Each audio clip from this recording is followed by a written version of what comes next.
Continuando, galera, nós temos aqui a função f, x ao quadrado menos 4, e a função g menos x mais 1, uma quadrática e uma afim. Eu quero x para que f sobre g seja menor ou igual a zero. Isso daqui é chamado de inequação quociente, tá? Se a gente considerar apenas o menor que zero, o que vai acontecer? F sobre g menor que zero significa que essas funções precisam ter sinais diferentes. Significa, então, que nós precisamos estudar o sinal dessas funções. Só que eu vou considerar aqui também igual a zero, tá?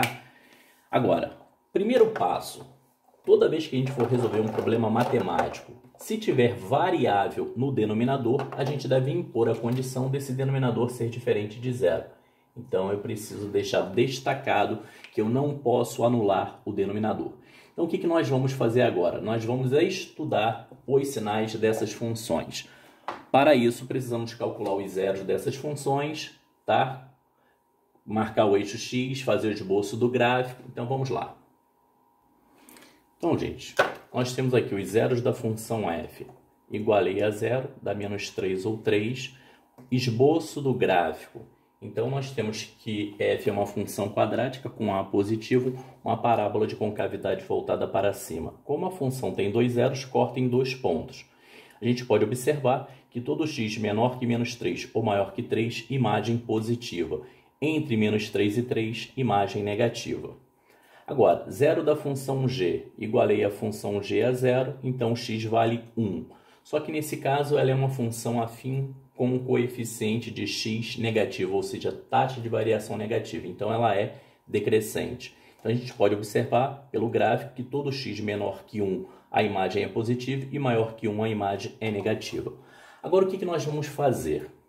Nós vamos pegar essa variação de sinal e vamos jogar nessa tabelinha chamada quadro de sinais. Então nós vamos colocar a variação da f, a variação da g e depois nós vamos fazer a regrinha de sinais para f dividido por g. Então lembrando que quociente e produto tem a mesma regra de sinais. Então nós vamos fazer aqui uma inequação quociente e depois podemos fazer com as mesmas funções uma inequação produto, tá? Então o que nós vamos fazer agora? Nós vamos pegar essa informação aqui, que é estudo do sinal da f, nós vamos colocar nesse espaço reservado para ela. Temos como referenciais o menos 3 e o 3. Observe que entre eles o sinal está negativo. À esquerda de menos 3 ou à direita de 3, o sinal está positivo. Vamos pegar essa informação também e colocar ali, ó, no espaço reservado. G tem como referencial o 1. Observem que à esquerda de 1 tem sinal positivo e à direita tem sinal negativo. Agora uma regrinha de sinais, olha. Quociente de dois sinais iguais, positivo. Sinais diferentes, negativo. Iguais, positivos, diferentes, negativos. O que ele está querendo ali, ó? Que f sobre g seja menor que zero ou f sobre g igual a zero. Isso daqui eu tenho que buscar onde tem o sinal de menos, ou seja, aqui e aqui. Agora, igual a zero.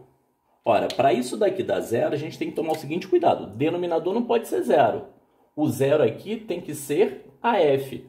Ora, se eu vou anular a f, então é só considerar os zeros dessa função. Ou seja, é fechado em 3 e é fechado também em menos 3. Lembrando, não pode ser fechado em 1, porque o 1 anula o denominador. O denominador não pode ser anulado. Então, aqui no 1 é aberto. Então, vamos agora escrever o conjunto solução dessa inequação. Então, a solução fica assim.